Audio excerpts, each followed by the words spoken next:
Doctor Mohammad লিজেনের প্রতি। তো আমাদের স্বপ্ন অনেক বড়, তাই আমরা এই স্বপ্নগুলো পূরণ করার জন্য মূলত আমরা এখানে এসেছি, তাই না?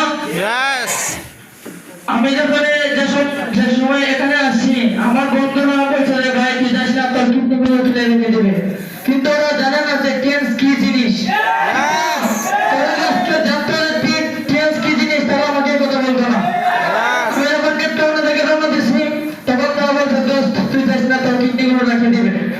আমি বললাম না তুমি জানো না টেন্স কি জিনিস, আমরা কি নিয়ে কাজ করতেছি, আমরা মানুষের স্বাস্থ্য নিয়ে কাজ করতেছি, তাই না? আমাদের শরম নাই, লজ্জা নাই, ঠিক আছে? তাহলে আমাদেরকে বই পেতে হবে না, আমাদেরকে সাহস করছে মানুষদেরকে দাওয়াত দিতে হবে।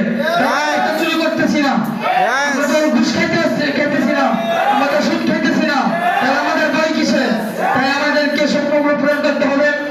আমার স্বপ্ন অনেক বড়, তাই আমি এই প্ল্যাটফর্ম পেয়েছি। আমার জন্য সকলে দোয়া করবেন। আসসালামু আলাইকুম ওয়া রাহমাতুল্লাহি